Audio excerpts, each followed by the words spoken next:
Above the Law, introducing Adrian, written by Benedict Cumberbatch. In the heart of 19th century St. Petersburg, amidst the cobblestone streets and grandiose architecture, lived a man who believed he was destined for greatness. His name was Adrian. Adrian considered himself exceptional, a man of superior intellect, trapped in a mundane world. From a young age he had always felt different, as if the world around him was a mere stage, and he, the only real player. He scoffed at societal rules, seeing them as shackles for the average mind. To him, the laws and norms that governed society were nothing more than arbitrary constructs designed to keep the masses in check.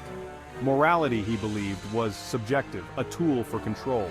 He often pondered the nature of right and wrong, concluding that these concepts were fluid, changing with the whims of those in power. He, however, existed above such constraints. Adrian saw himself as a free thinker, unbound by the limitations that others willingly accepted.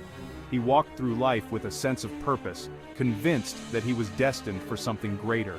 Adrian's arrogance stemmed from years of academic acclaim.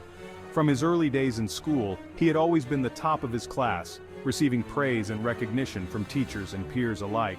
Awards and accolades had fueled his ego, creating a dangerous sense of entitlement. Each trophy, each certificate was a testament to his brilliance, reinforcing his belief that he was superior to those around him.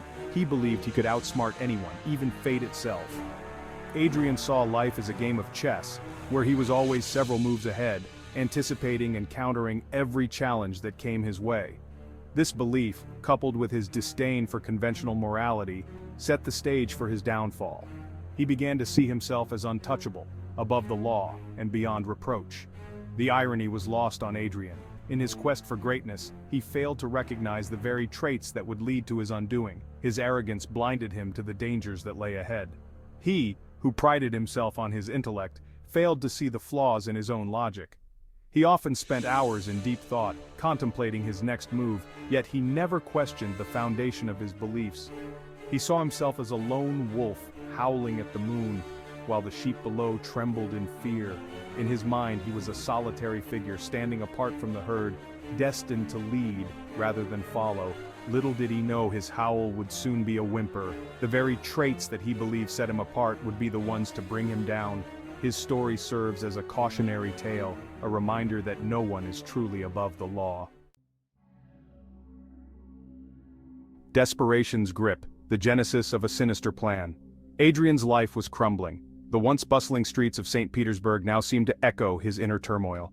The cold, unforgiving night mirrored the bleakness of his prospects. Once a celebrated scholar, he was now drowning in debt. His achievements, once the talk of the academic circles, had become distant memories. The accolades and praises had faded, replaced by the harsh reality of unpaid bills and mounting debts. His brilliance had failed to translate into financial success. Despite his intellectual prowess, the world seemed indifferent to his plight. The financial documents scattered across his desk were a testament to his failed attempts at securing a stable income.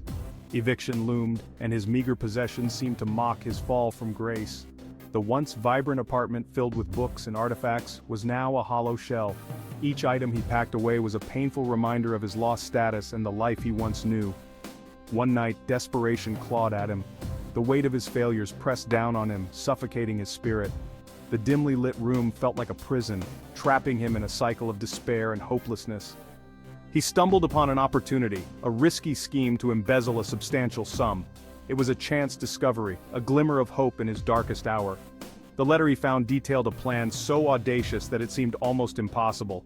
The plan was audacious, bordering on insane. It required meticulous planning and nerves of steel. Adrian spent countless nights poring over maps and documents, refining every detail of the scheme. The thrill of the challenge reignited a spark within him. But to Adrian, it was a challenge, a test of his self-proclaimed superiority. He saw it as an opportunity to prove his intellect and cunning. The more he delved into the plan, the more convinced he became of its success. He justified his actions with twisted logic. In his mind, the world had wronged him, and this was his way of reclaiming what was rightfully his.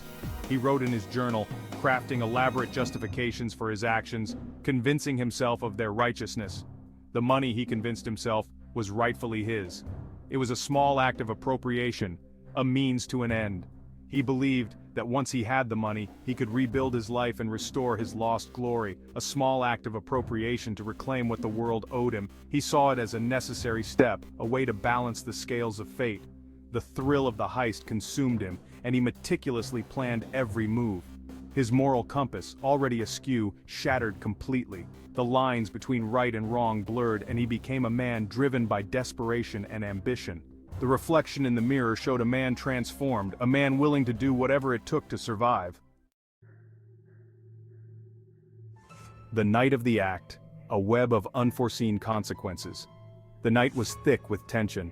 The fog rolled in, cloaking the streets in an eerie silence, broken only by the occasional flicker of a gas lamp. The air was heavy, almost suffocating, as if the city itself was holding its breath. Adrian, his nerves taut as piano wires, executed his plan with meticulous precision. Every step had been calculated, every move anticipated. He had spent months preparing for this night, studying the patterns, the routines, the weaknesses in the system. He navigated the labyrinthine system, his fingers dancing across the keyboard, siphoning funds into an anonymous account. The old ledger books and papers were his guides. Each entry a clue, each number a step closer to his goal. By candlelight, he worked, the flickering flame casting long shadows on the walls. For a moment, he felt a surge of triumph. The thrill of outsmarting the system, of bending it to his will, was intoxicating. He allowed himself a brief smile, a moment of satisfaction. He had done it. He had outwitted them all. He had outsmarted the system, proving his superiority. Standing tall, he looked out the window.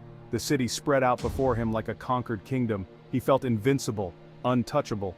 The world was his for the taking, but his victory was short-lived.